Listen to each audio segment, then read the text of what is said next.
Hello, everyone. Hello, everybody, and welcome to Mocap with the MoCats, episode 2. We're super excited that you're all able to make it here today. Before we officially get started, though, I do want to take the time to make sure that everyone can hear us correctly, that everything is, kind of working pretty smoothly. Another quick thing, so as we dive into the webinar, I do want to give everyone a heads up that we are using pre-recorded data for this live streaming pipeline, but I do rest assure you, you can do this exact workflow using pure live data as well, so there will be no difference. And with that, am I missing anything else, KJ? No, I think you said it all, Kat. Well done. Oh, wonderful. All right, so to officially get started, my name is Catarina Rodriguez, and I am a technical account manager here at Faceware Technologies. And with me today, I have the amazing, the wonderful, and the talented. Oh gosh, that's quite an intro. Hello, everyone. My name is Catarina Turk, hence Mocap with the MoCats, but everybody calls me Katie Joe. I'm a senior product specialist at the company Movella, and Movella is known for making the Xsens inertial motion capture suits. The objective of the webinar is to clarify the hardware and the software requirements to stream 2 actors in Unreal and remap that facial and that body data onto 2 MetaHumans rigs. Now, this is important because our customers have a huge growing interest in interactive media with the rise of virtual production and the metaverse.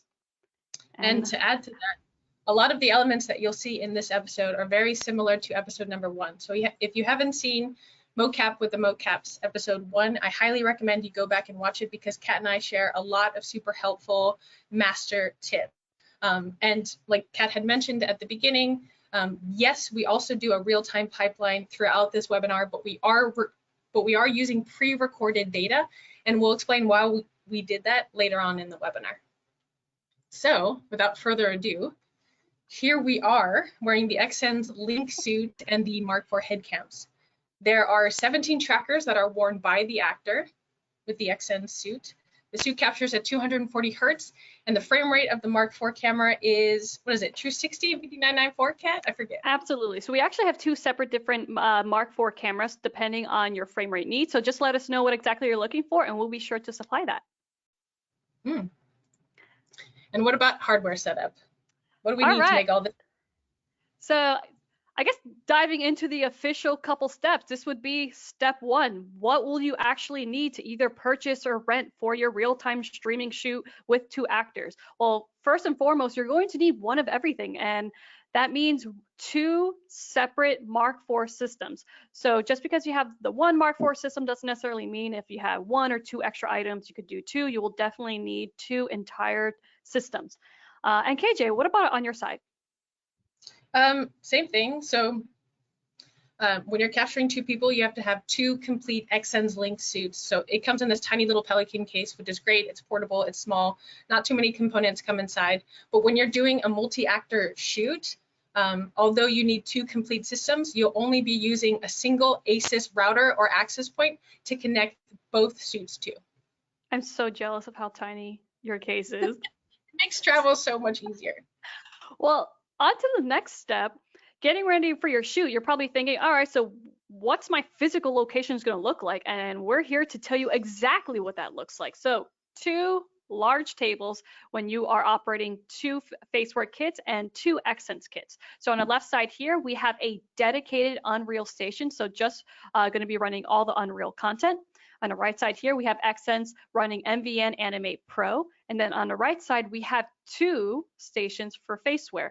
Now, this is really important because you will need a separate computer for each application of Studio, which will be our real-time streaming software. You cannot stream 2 people with 1 application of Studio, so you will need those 2 computers. So just keep that in mind.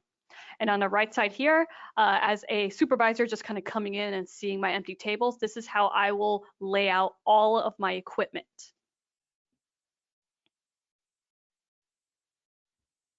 And so we have our before, and we should pop right into our Well, before we do the after of all setting up, on the Xsens side, the only thing that you'll need on your actual workstation or your desk or table is the PC running MVN and also the ASUS access point or router. And then when it's all built together, it looks like this. This. And now it's coming. Here it comes. It's coming. There we go. Very cool. So this is everything plugged in together. So just as a quick heads up, I did include a tripod for my Teradek receiver, which is part of our wireless system that is provided into the Mark IV system. We do have plenty of clamps that do come with the system that you can utilize with our monitors and our Teradeks. But in this case, I wanted to really illustrate the importance of being able to kind of move around our Teradek receivers. This just naturally comes with working with more than one talent. So when you are working with two talent, there are just going to be a lot more wireless devices that will be introduced to your capture volume. So just something to keep in mind. You will, during your setup day, want to sort of like shift and move around some of your wireless devices or your receivers to make sure they're in the best spot possible to avoid any potential wireless interference. Mm-hmm. And a master tip that I'd like to share here is how to connect all devices to a single enclosed network. So Kat had mentioned all 4 workstations for Unreal, MVN, and the 2 Faceware Studio workstations. In addition to that, we also have 2 Key Pros. So all devices are actually connected to an Ethernet switch. Just FYI, the Ethernet switch does not come included in the system. So that's something that has to be purchased separately if you're trying to get all devices on a single network. So all devices are connected to that Ethernet switch, and then the ASUS router is also connected to the Ethernet switch and provides IP addresses to all clients, all devices. That way, it's really easy to stream data back and forth. And if you're capturing using Shepherd, which is another Faceware application, then this is a very similar network setup that you would use to trigger Shepherd, which starts the recording on the Key Pros. And that trigger comes from MVN. So it just makes managing data that much easier and organized. So one quick master tip from the Faceware side, as I'm sure a lot of you have noticed, the super bright neon yellow labeling on the right side of the table. Label all of your components when you are using more than one actor. So on the right side, each actor is going to have their own computer, studio station, their own Teradek, their own monitor, their own AJA Key Pro, which will be the digital recorder, and their own video converter box to AJA UTAP, which will then convert that SDI video feed to a USB signal into those studio stations, which means there's a lot of stuff that belongs to each actor. And if there's any potential troubleshooting that you might need down the line, you want to be able to clearly know who belongs to which component. Look at that slick Alienware laptop, KJ. Oh, thanks. Sometimes with labeling, the other thing I'll do, Kat, is just use colored gaffer's tape. And that thing, it saves me so much time. Oh, totally. So as a quick heads up to our users, you don't really need the digital recorder when you are streaming in real time. This is only if you want to record video as you continue on with your real-time streaming. I personally love using this setup with my digital recorder, which is included in each Mark IV system. So this way I can record some of my ranges of my range of motions, or I'm sorry, my ROMs for a better, shorter way. But this is just really helpful if you want to do any additional profiling, or if you just want to kind of test how your talent might be tracking ahead of time using digital recorder.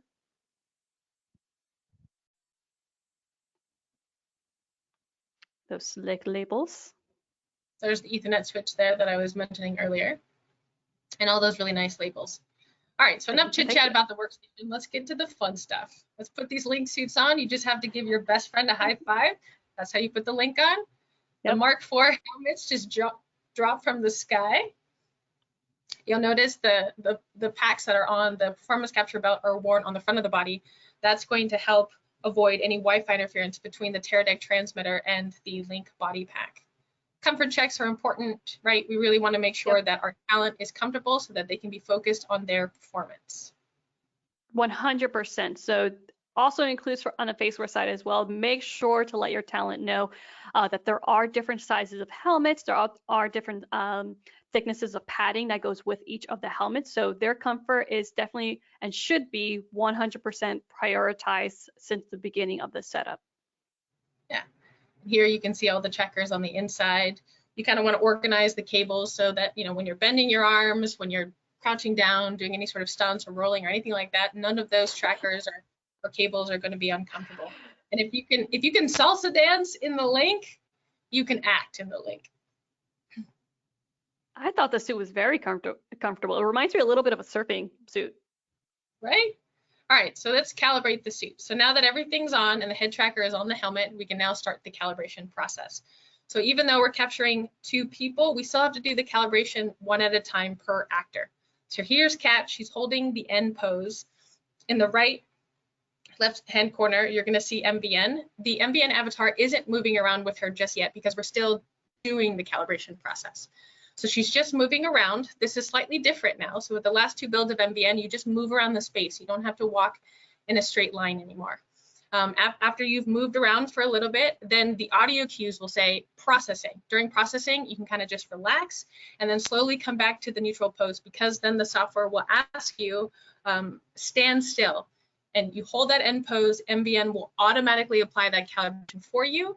Then I'll have Kat move around the room again to warm up the filters to solidify that calibration. So now you see the avatar moving with Kat as she's moving in the space. As an operator, once I've confirmed that the biomechanical model is looking good, I can then click on the save button that's next to the calibrate button so that I don't have to continue to calibrate throughout my session. I can just load a saved calibration if for some reason my calibration breaks. And on to calibrating the Faceware helmet. So calibrating for us is really just framing, focusing, and white balancing your camera.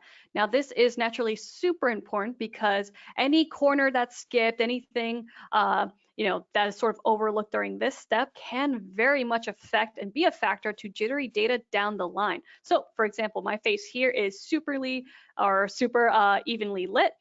Anything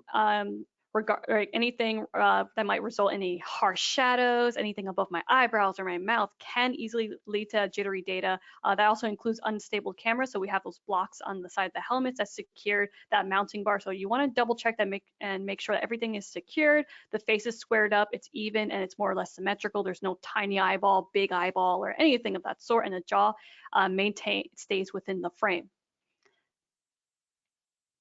Now, this is me moving on to the white balancing. So this is actually really cool. This is our brand new Mark IV camera that now has an external joystick that can be connected and disconnected whenever. Now, before with our older Mark IV camera, there was a little joystick that you had to utilize to navigate to your settings, but now you can do that much more easily. And just as a quick update, actually, KJ, would you be able to pause right here? You got it. Now, just in terms of like the last shot there, just as a heads up to our viewers, that joystick will also allow you to navigate through the menu in order to change your frame rate. So if you have a true 60 camera, for example, you can go ahead, use that same joystick and change it to 30, 25, or 24. All right, so so now we have Studio pulled up. So really quick, there's me in the center here, as you can see. I was able to upload my face feed as I would with any other camera feed, like if you're on Zoom or any other or some kind of camera application using that AJA UTAP. That is converting that SDI signal coming from the Key Pro to a USB signal in order for me to see myself now here in Studio. As you can see in the center, I've already calibrated myself. For more information on how to properly calibrate yourself in Studio and adjust some of your animations using our tuning bars on the right side, do check out our first episode.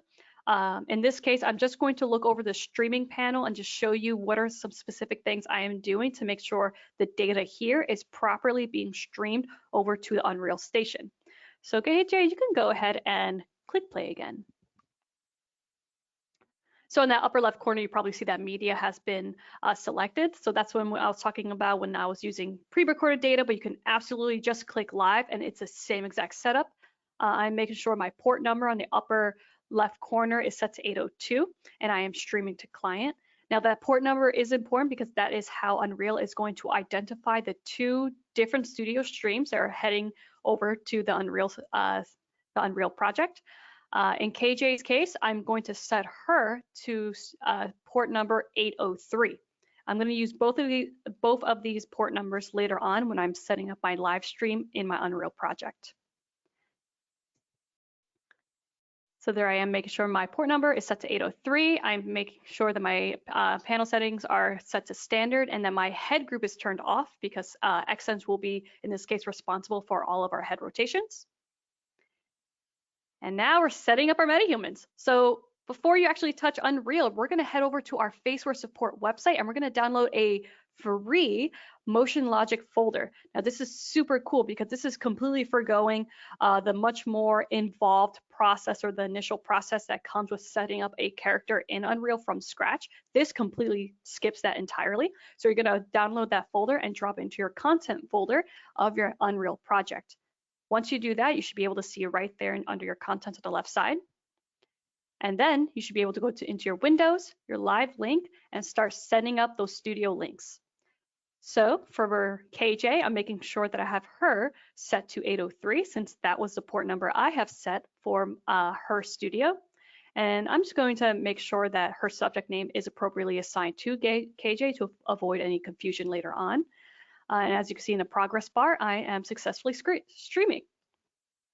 So now I'm going to do the same exact thing for my MetaHuman. I am putting my IP address for my dedicated studio station. I'm going to keep it to 802 since this is what I have already previously set. And I'm going to name this one Cat. And I should pop in 3, 2, and 1. And now. Okay, now it is. Cool. Now, a couple more steps left. I'm going to go ahead and select my first MetaHuman. And that one should be KJ. I'm going to head over down to my details panel, select face. I'm going to make sure my animation mode is set to blueprint because I want to utilize those blueprints from that Motion Logic folder. And I'm going to make sure to set it to her live link face. I didn't adjust this naming convention for KJ's, but I did change it for mine just to kind of avoid any confusion there. And then I'm going to open up her event graph and make sure to set the subject to KJ. So this was the naming convention I have used earlier on when I set up her live stream. And then next I'm going to do the same exact process, but the only difference is I named it MH2, so MetaHuman 2. So I'm going to make sure to set my anime class to MH2. Same thing with animation mode, that is also set to blueprint as I have done previously. And now I'm going to open up that blueprint. And then I'm going to make sure to set that subject also to Cat, similar as I done to KJ. So these two are going to be those naming conventions that I have added earlier, setting up that studio live stream. All right, now I'm going to go ahead, press play, and see if we have face. All right, so we got KJ on the left side. And during this time, I have pressed play in studio. So do keep in mind, you have to have studio playing at all times in order to continuously get face. If you're in a live setting in studio, this action would just be naturally whatever the talent is doing at that very moment.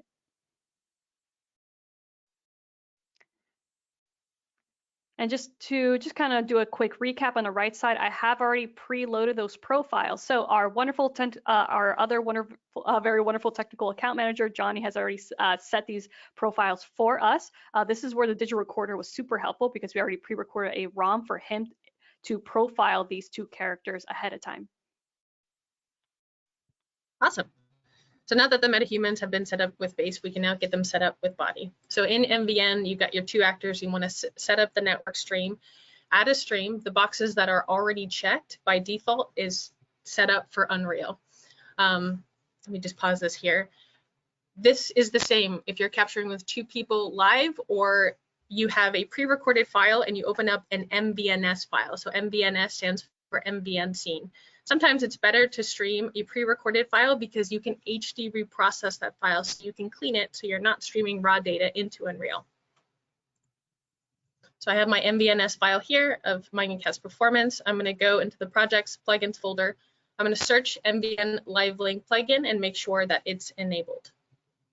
Then I'll go to Window, choose Live Link, open up the Live Link window. Face is already there, so I want to add the Xsens source on port 9763. I'm going to press OK. Now I've got face and body, and the body data has a unique naming convention, so I know whose sources or who's who in the sources. At this point, I will search for the base skeleton of the MetaHuman. Both the MetaHumans I'm using in the scene have the same base skeleton. So I only have to make one remap asset and one T-pose, but I will have to make 2 animation blueprints. In the remap asset, my MetaHuman has an Unreal naming convention, so the remapping is done for you automatically. You don't have to do the tedious process of going joint by joint. Compile, save that remap asset. Then I create an animation composite to start building my T-pose. I select the base skeleton of the MetaHuman, name my animation composite, and then I'll open this up, and then I'll start putting my skeleton in a T-pose. So this is 2.7. It's perfectly fine that the asset is facing positive Y. In the past, it needed to face positive X, but now in the remap asset, there's a little box that I can check on that basically tells the remap asset, hey, the skeleton of this character is facing positive Y. But they still need to be in T-pose. So I start with the upper arms, the lower arms. I then do the hands, the thighs, the calves, and the feet. Fingers are the same too. So MVN is compatible with the Manus gloves and the Xsens gloves. So I can stream finger data from MVN into Unreal. And in the process of making my T-pose, I would also have to zero out all the joints on the fingers. So that's really important. If you're using Unreal Engine 5, we already have a plugin for that, so you can get it off the marketplace for free. However, I'm just going to pause here for a second. This process where, which by the way, I learned this process from Feeding Wolves, so thank you, Gabby, so much for showing me how to zero out the joints. But this process of zeroing out the joints where I put a 0 for XYZ for the rotational values doesn't seem to be working for me in Unreal Engine 5. So a workaround that I've been doing is I'm still selecting the same joints, but I'm just rotating on the green axis or on the red axis. So in 4.2.7, once I have my T-pose, I can then go to create asset, create animation, and current pose, and then I will name this T-pose. So it's very easy to find in my remap asset.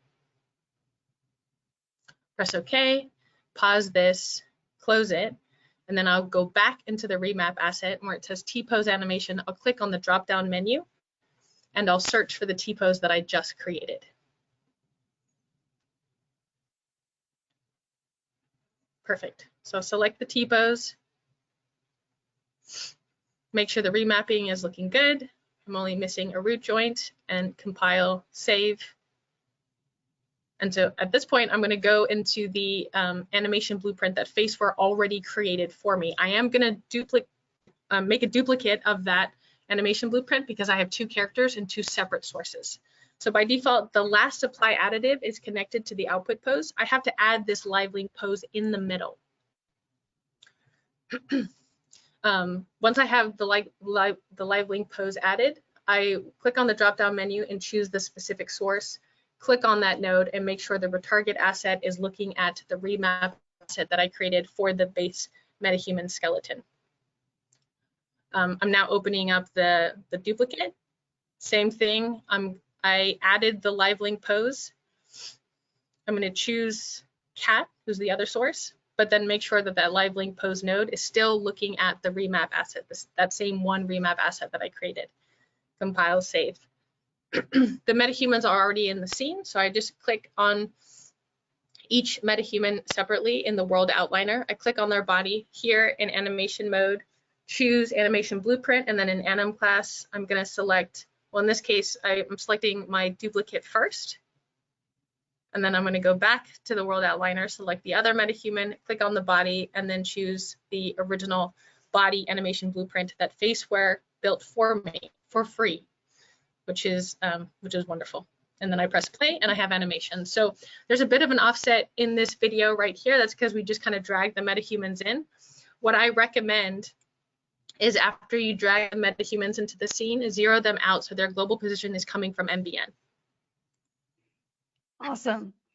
And I just want to give a quick update to the viewers. If you haven't already, if you're already sort of looking to dive in this kind of workflow, our Faceware live link is completely free on the Unreal market right now. All you have to do is just look up Faceware in the search bar, find Faceware live link, and we'll be there.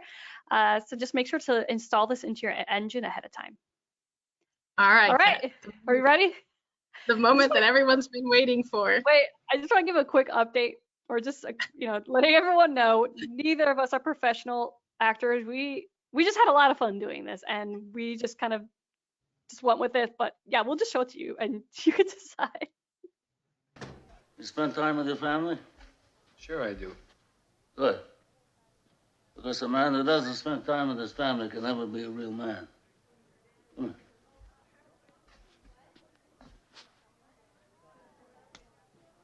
You look terrible.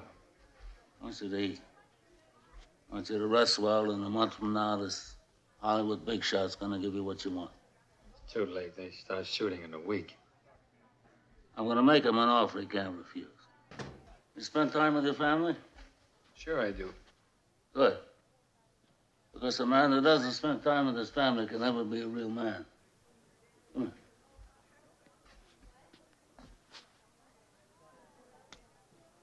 You look terrible.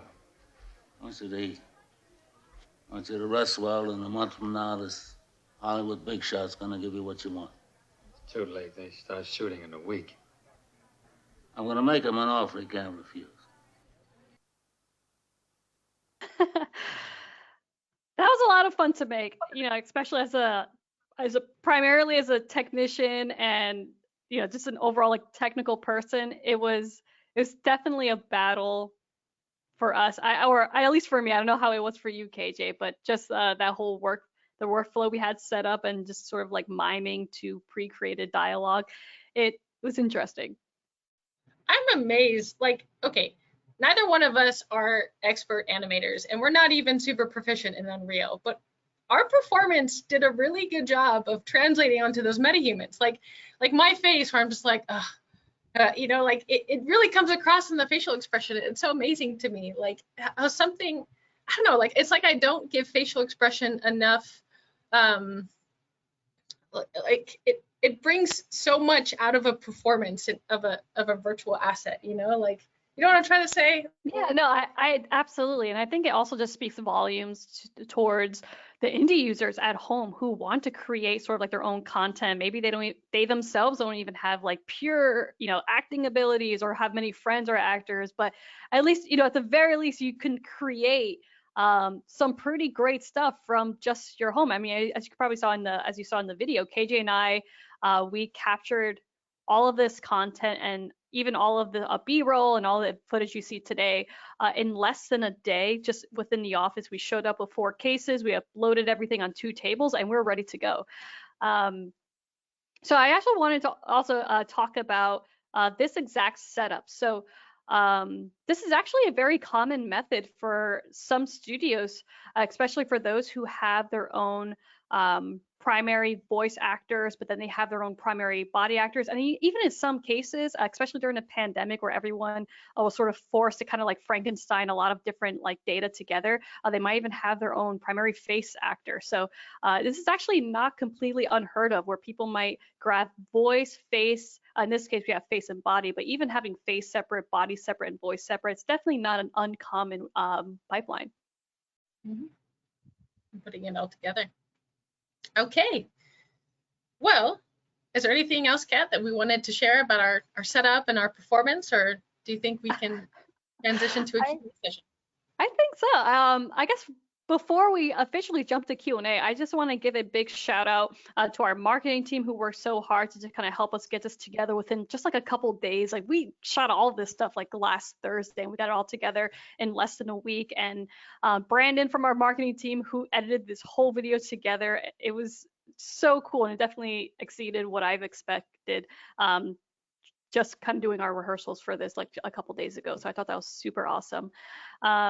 Just as a quick reminder, we still have our support team and our marketing team into the chat area that you could definitely speak to or ask questions to if we don't immediately get to your questions. You can find us on Discord where you can find other cool, Faceware people. And I'm not actually, KJ, does Xsens have any similar group like that? We don't have a Discord, although that would be really cool if we had a support Discord, and it's something I'm working on. But yeah, I think the things I wanted to mention, if you're interested in purchasing a full body system, we have the Link system, we have the Windows system, and the Windows Starter Kit. So a lot of our indies, they love the Windows Starter Kit. That's the most affordable option. If you want to purchase a system, write sales@movella.com. So reach out to sales@movella.com, or you can also email me if you want to. If Oh, you want to buy, oh, sorry, Kat. If you want to buy, but you're like kind of on the fence about it, you're like, I don't know if I really want to commit, we do have a loaner program. So if you fit the success criteria, then we give you a system for 3 weeks for free. And then one of the product specialists will Zoom with you and train you and show you how to use the tech. And if you have a shoot tomorrow and you need an inertial suit ASAP, I recommend that you reach out to a company called Super Alloy in Las Vegas. They have the best Xsens operators. So you can rent equipment from them, and you can also rent on-set supervision. So the name of that company is Super Alloy. awesome. And I also just wanted to piggyback right on what KJ was mentioning. Our company, or here at Faceware, we also offer a test drive program. So if your company is very interested in purchasing a Mark IV and testing the data footage with our depending on our post-processing or our real-time pipeline, and sort of just use our software packages, just let us know as well. I'll leave it to the marketing team to post those support emails and sales emails that you can reach out to. We also have trials for those software packages as well that you can utilize with the facial data. So you'll be able to have the full experience from start to end if you decide to enroll in our test drive program. All right, we have some really good questions over here. Should I start reading some questions aloud, Kat? Yeah, let's go for it. All right, so the first question is for you, and it says, no face markers for facial capture, just Faceware Studio, ? Would markers help at all or not for the Studio Solver? All right, so we do not need facial dots, although depending on the type of workflow that you are working with, if you are deciding to do something more in the post-production line, facial dots could be super helpful as a reference for the animators during the analyzing portion. So our software analyzer, where you create those annotations to create some of the data that will eventually be retargeted over in Maya or 3ds Max. It can be super helpful to create very consistent results. So for example, if you're working with one talent and you have like an insane amount of data that you have to track, and you have a team of 5 different people that are tracking the same data, having very consistent facial dots can just ensure that everyone has very consistent results, because there are more than one way to have successful tracking results in Analyzer, and everyone might just have their own method, their own style. So this just kind of keeps everything sort of aligned. We're getting some happy Cinco de Mayo love from the audience. Thank you for that. Happy Cinco de Mayo, everyone. Next question is, were there any motion effects added to the profiles? Data looks great. And I'm assuming those are the profiles in Faceware Studio? Yeah, so there were a couple motion effects. So I just want to give another shout out to our technical account manager, Johnny, who had done some of the profiling ahead of time. So for those of you who want to learn more about how to, and I can kind of like, oh no, opposite side. So if you want to go into our tuning section onto our studio and you just want to kind of play around with it and just kind of figure out how exactly it works, do check out our last episode, or our first episode of Mocap with the MoCats, where we dive a lot more deeper in how to utilize those tuning benefits in Studio, as well as adjust your flow curves in Unreal to add just like a whole other new layer of facial adjustments. So there's definitely a lot of options there to create some of those almost post-production like effects ahead of time to your real-time streaming. This next question is a really good one. So this question comes from Gabby. What is a good way to add audio into this pipeline? Do you have any recommendations for best practices if wireless microphones are added? Yeah. Oh, absolutely. So I would say lav mics are probably the most utilized, even in professional sound studios. And by the way, I definitely want to give a big shout out to Formosa Interactive. They are such a huge, amazing audio house that we have used so often during the pandemic. And I have so many memories with that audio team. So if any of you are out there looking to doing any kind of ADR or VO using Faceware, but you also want to utilize a sound studio, I definitely recommend Formosa Interactive for that. But in this case, if you want to record sketch, oh my gosh, some sort of like sketch audio, into the Key Pro, we do have XLR inputs, so you'll be able to record audio, but our camera itself does not have a mic, so we cannot record audio ourselves. Faceware ourselves, we are not professional audio engineers, but we can definitely recommend you on some additional other equipment that we have seen on set. We're also more than happy to talk to any sound engineers to figure out what's the best way to sort of integrate our products. Also, when it comes to syncing face, audio, and body, you know I'm going to say this, Gabby, but time code, 100% time code is the way to go. And if you don't have time code, which we did not have time code for this actual project, all we did, and you probably already know this, but we just clapped right in front of our camera. So you see the clap in the video feed for the face HMC, you see the clap in MVN, and then you'll see that spike in the audio file as well. So that's another way you can sort of line it up. And also to add to that, KJ, I do want to let the audience know, if you are ahead of time, you definitely want to figure out what the appropriate frame rate that you want to use going into it. So in this case, I was shooting 60 frames per second, and KJ, I believe you were shooting at 240? 240. 240. So you want to make sure that all of your frame rates are within even multiples of one another. So in this case, if I have decided to record audio, I'm going to make sure that is set to at least 30 sample rate. So this way, everything can be, like as I mentioned before, in multiple, even multiples of one another. You don't want to record audio at, like, you know, anything that can't be easily divided into the other previous frame rate. So that can make syncing a nightmare later down the line, if not. Math. Okay, next question. Was that audio from you guys? So that wasn't our audio. That was Marlon Brando from The Godfather. No, this was definitely a Godfather scene. I was like, when we were figuring out a great end scene, I was actually telling KJ it would be great if we sort of hopped on the TikTok trend and just do like a lip sync. And we thought it was also great because this way we could actually talk about the different workflows that some companies might do to actually sync separate audio that were given to them with their talent. So 2 birds, 1 stone in that case. Let's see here. How long did it take to set up the profile in studio per actor? A lot of Facebook questions. Yeah, that's a great question. So I would say it would depend on how often the user is accustomed to creating profiles per actor and how involved a specific ROM might be. So we do have a Faceware recommended ROM. Typically, you would want that to be at least 2 minutes with a lot of different variety of different expressions. But in this case, I believe for Johnny, it probably took like maybe 2 hours or so per actor. This is also making sure that you have a completed rig over on the MetaHuman side, so you can use as a reference. So this is actually really important, and I believe this question can kind of branch off to an additional answer. I recommend having access to your talent ahead of time before your shoot. You do not want to wait until the morning of your shoot to profile your talent. Even if you can have, at the very least, the talents that have an access to a Mark IV system, if they could at least have a very stable and well-framed ROM that you can utilize, and so you can just do all of your profiling ahead of time before the day of the shoot.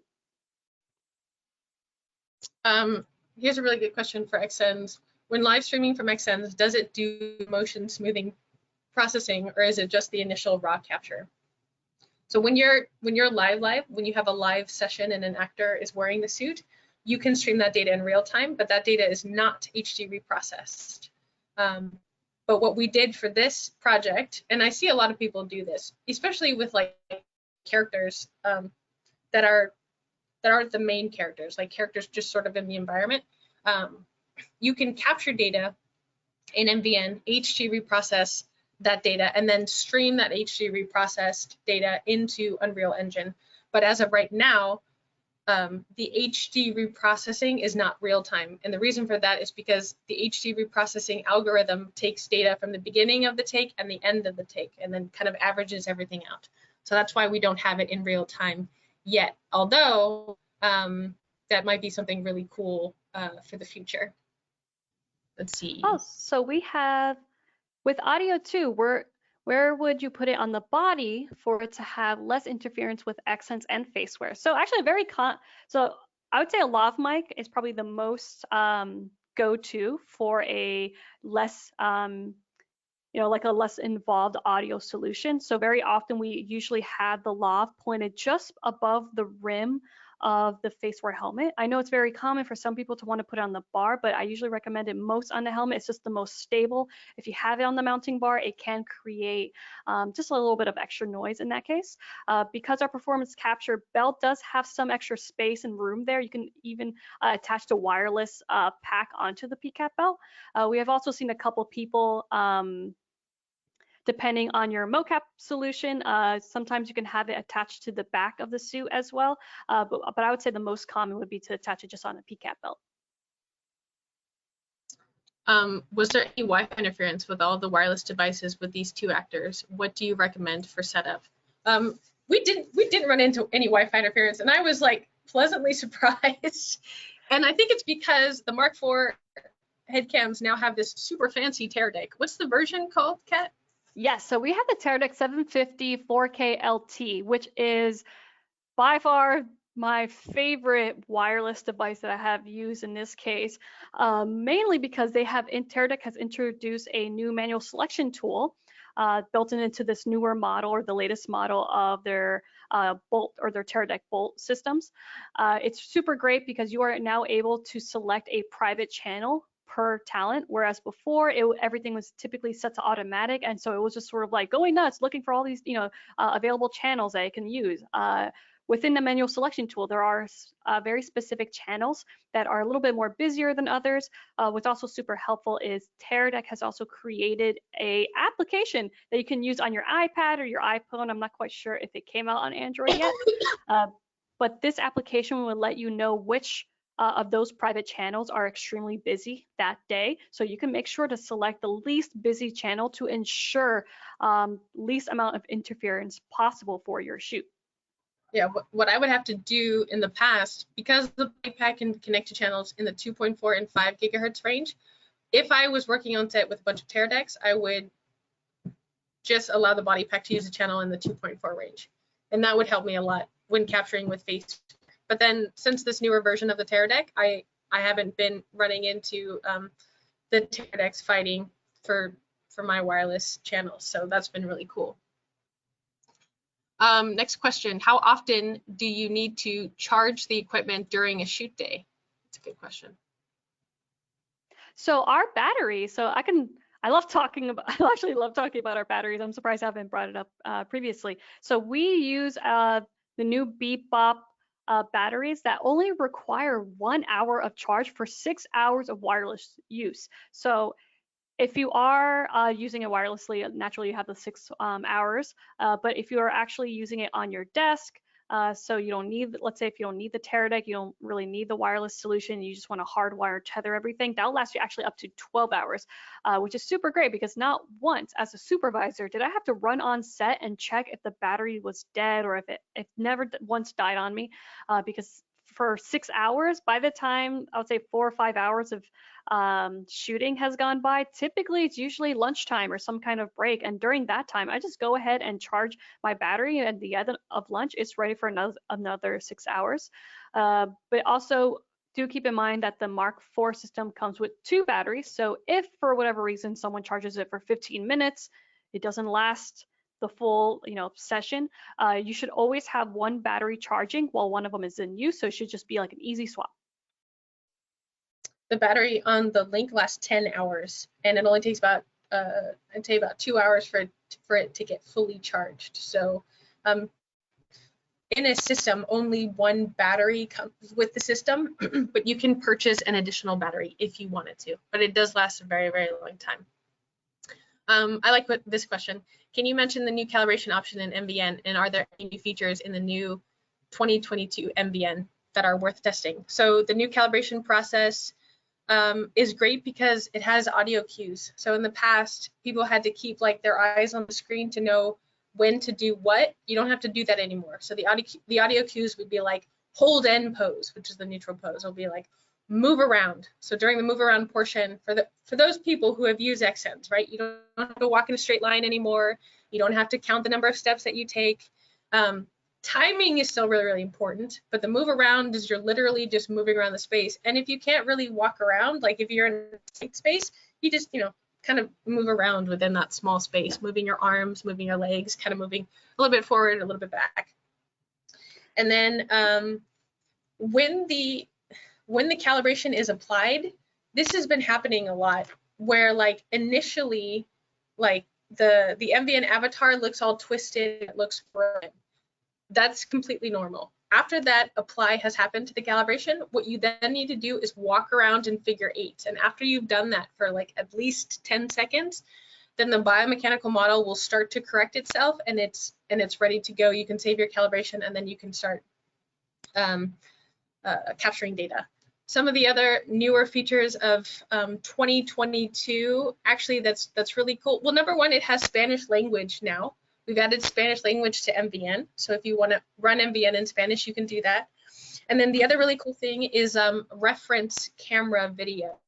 So before in MVN, you could only use a smartphone to capture video, and then you would have to use the MVN remote app for that video to be transferred to MVN so that it's lined up and in sync with your mocap data. Now you can just plug in a USB webcam and you can capture reference camera data that way as well, and it'll have it synced up. So I think that's probably the coolest, newest feature to 2022. Nice. Now, KJ saw an interesting question for the both of us.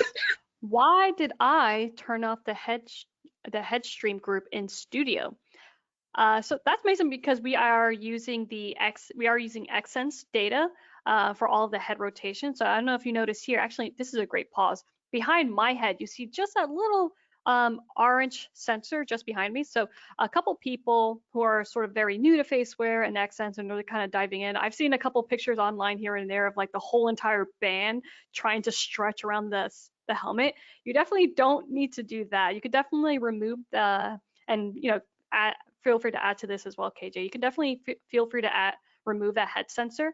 Our kit comes with adhesive Velcro little medallions, so this way you can place them onto your helmet, anywhere behind the helmet to attach that head sensor. This also goes for optical users. It's there for all of your passive markers as well, for all of your head markers. Mm-hmm. I remember being on a shoot once too, and they were using Faceware. They didn't have a head-mounted camera because it was a live-action shoot, but they had like a static cam facing the actor, and the actor was wearing a suit, but they didn't want to have the tracker on the head because they were actually getting head motion from Faceware. So what we ended up doing is we took the head tracker and we just tucked it in the suit. Same thing with the hands, because they didn't really need this kind of motion. They really only needed like the torso adjustment, or like the bust area. You bring up. And you can still calibrate like that, right? Like if you don't need data, you need to have those trackers connected, but just stuff them in the suit and then calibrate like you would normally. And the MVN avatar is going to look the same, except you're not going to get any of this motion. But if you're getting this motion from Faceware, then it's a good workaround for some of these live action shoots that have like, they want video of a head. KJ, bring up a super great point too. So with for those of you who are brand new to Studio, you don't need a professional HMC setup in order to utilize Studio. Studio will use any kind of camera input. You can use a webcam, you can use really any device that can just input that camera feed. And as long as you're following those framing guidelines, so as I've said before, everything more or less squared up, symmetrical, even lighting, and that the overall features of the talent is more or less contrast. So if you have someone with, like, for example, a very, very lighter complexion, but let's say their eyebrows are extremely light as well, and just hard to see, that could be a little problematic. So just something to keep in mind. But you don't need an HMC in order to use Studio. And with KJ, she mentioned a great point where if you aren't using an HMC system, we can track head rotations if you are using a webcam or some other kind of camera or some static camera. I love this question. Hey, MoCats, what's the max amount of actors streams you can have on a shoot using this setup? That's a good question. Well, what I can say is if you're running a single MVN iteration, you can capture up to 4 people simultaneously in the linked suit. But some of our customers have been able to capture 11 people at once. I would say 4 is probably the max because you also have 4 headcams, and that's 4 teradecks in the space. Have you ever? I feel at the most, Kat, how many teradecks have you used in a single shoot?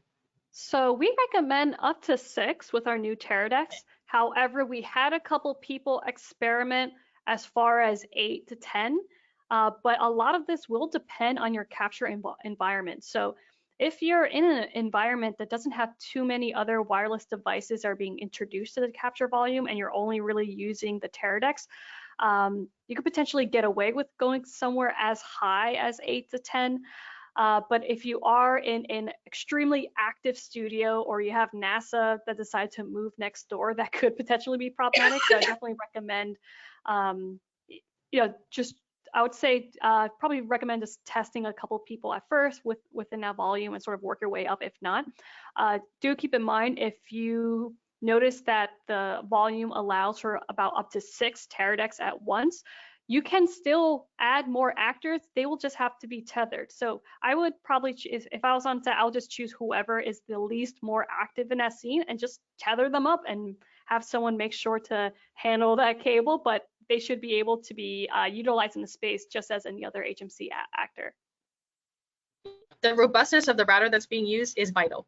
So you're not, with the Xsens link, a body pack can connect to any router that has the ability to WPS scan, I believe.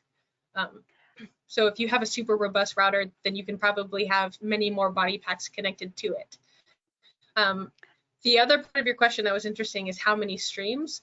There's really no limit to the number of streams you can have, because you can have multiple iterations of MVN all streaming to the same Unreal scene.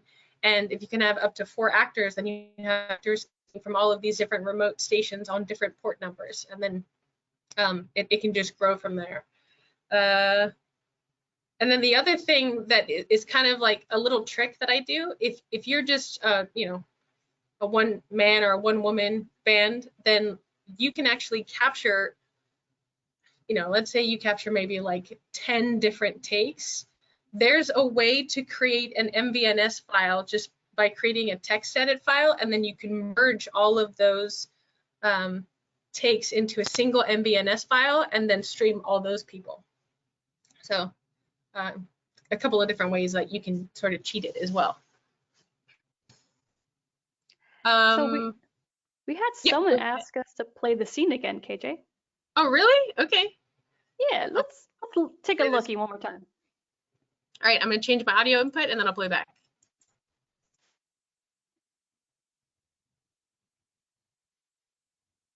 You spend time with your family? Sure I do. Good. Because a man who doesn't spend time with his family can never be a real man. Come here.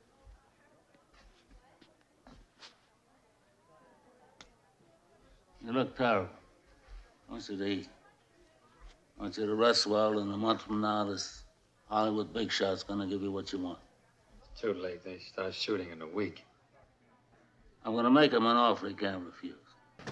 You spend time with your family? Sure I do. Good. Because a man who doesn't spend time with his family can never be a real man. Come here.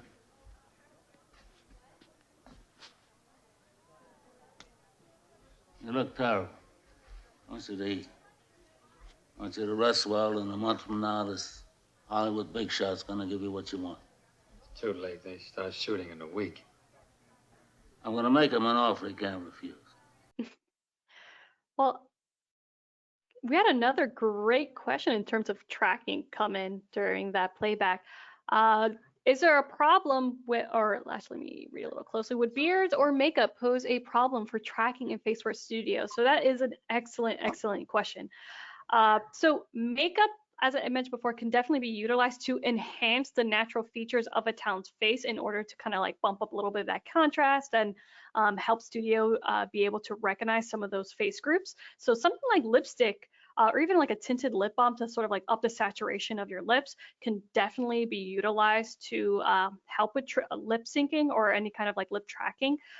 In terms of beards, because we're primarily looking for the mouth, just a little bit of underneath the about a little bit of the nostrils and the nose, eyebrows, eyes, and in sort of underneath the hood, we are also doing teeth tracking and jaw tracking.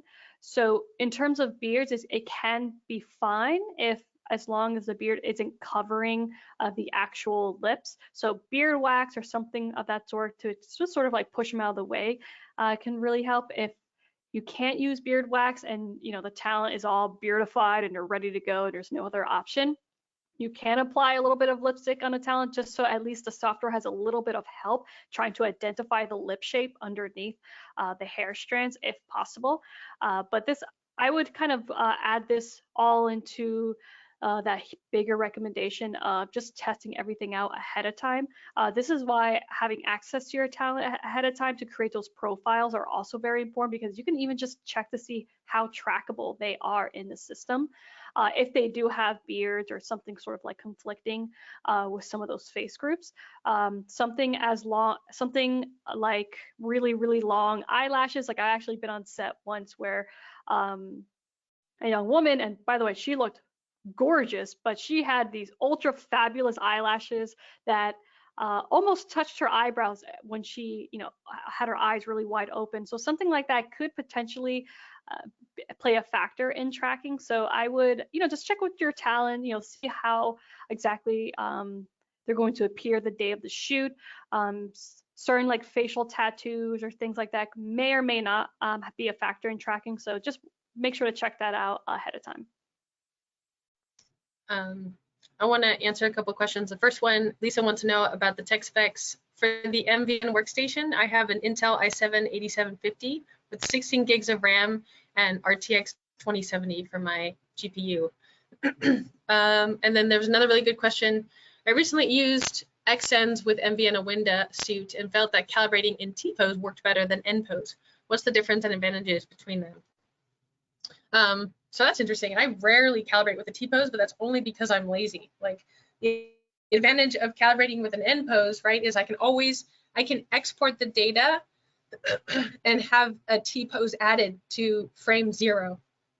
So if I'm able to export the data with a T-pose, I don't actually have to hold a T-pose during my performance.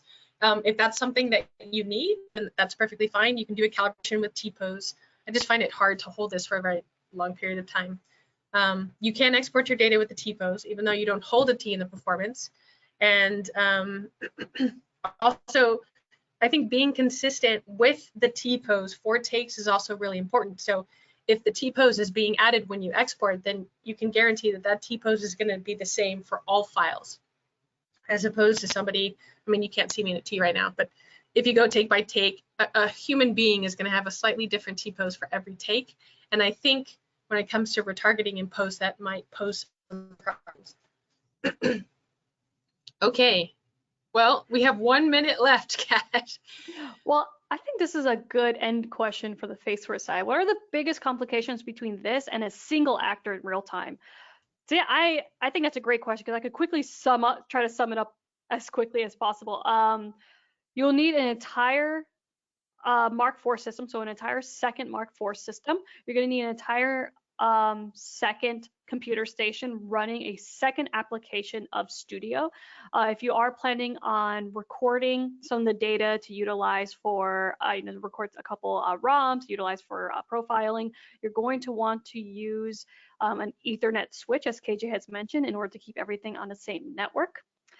And I would say those are probably the biggest components that you want to consider. Also, extra space if you're planning on doing this on set professionally at a grander scheme of things, and there's you want to just make sure there's just physically enough space to lay out all your equipment. You might, if you're a supervisor on set, you might need an additional PA or some sort of extra hand with someone else if you are doing this in a bigger scale and you're under a certain timeline or time crunch before heading on to into the shoot. One supervisor, depending on how many talent, might need a second pair of hands. You know what was a weird issue that we ran into that like at first really surprised me? So initially when we were streaming body and face to Unreal, we were getting body just fine. So I was like, oh, the network's fine. I can ping her computer. I can ping the Unreal computer. It's all working fine. And Kat was like, we weren't getting face. So I was like, I think you should try, just for a test, just try turning off the firewall. So I was like, that doesn't make sense. Like, I'm able to stream body. Why wouldn't I be able to stream face? But sure enough, Kat was 100% right. Like, I turned the firewalls off, and then I was able to get body and face. So when you're using Faceware Studio, I'm not saying that you always have to have your firewalls off, but I think you have to go into the settings and just allow Faceware to stream data through the firewall.